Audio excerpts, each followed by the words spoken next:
I guess I got a bit of bad news. The RD series from Audemars Piguet are officially done. The question is, did they finish on the ultimate high note? Audemars Piguet Royal Oak Jumper Extra Thin Self-Winding Flying Tourbillon Chronograph RD5. I ran out of breath saying that. On the outside, looks like a classic 39mm jumbo. Inside, it's unlike anything AP has ever done. Mind you, R&D stands for research and development. That means they're gonna come out with what we like to call a banger. Still has the iconic blue tapisserie dial, and that is original to the one that had a 1972 Royal Oak, the 5402 ST. Brand new AP caliber 8100, automatic winding. I love the fact that they created a peripheral rotor. Now you can see all the beauty of the movement without the rotor getting in the way. 72-hour power reserve. It is a flying tourbillon chronograph. The inside only measures 8.1 millimeters. Titanium and bulk metallic glass, or BMG. It's a type of amorphous metal with a glassy atomic structure.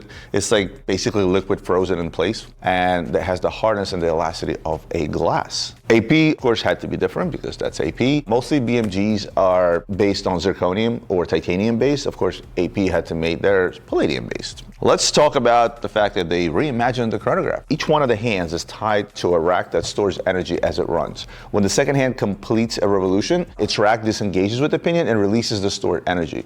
It's basically like a rubber band snapping back. That release also drives the minute counter forward, which then powers the hour counter. The result is a reset in under 0.2 seconds, which is extremely quick. And the titanium components keep the system light, precise, and durable. So they kind of took cues from older chronographs. And the idea behind was, how can we make a chronograph that almost has what feels like a digital button? So think about the length of the press. Like you take a normal chronograph, it's a pretty deep press. And there's none of that clicking. It's super smooth. And it literally feels like a digital button that you're pressing. And that was the idea behind it. As a result, the pushes are much lighter. They're a lot more precise in action than usual. Crown is also another one. That's been completely rethought as well. Instead of pulling it out, you press a discrete pusher to enter setting mode. And there's a red indicator showing it when it's actually active.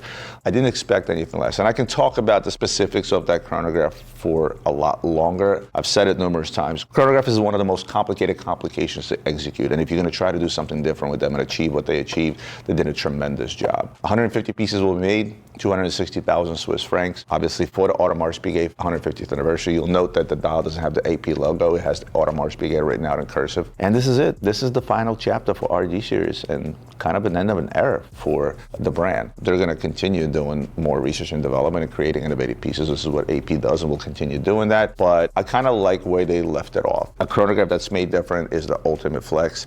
Aesthetically, it looks beautiful. I am biased. It is my favorite brand, but kudos to Audemars Piguet. I think it was a wonderful, wonderful job. And I can't wait to get my hands on one physically, to actually physically see it and feel those buttons.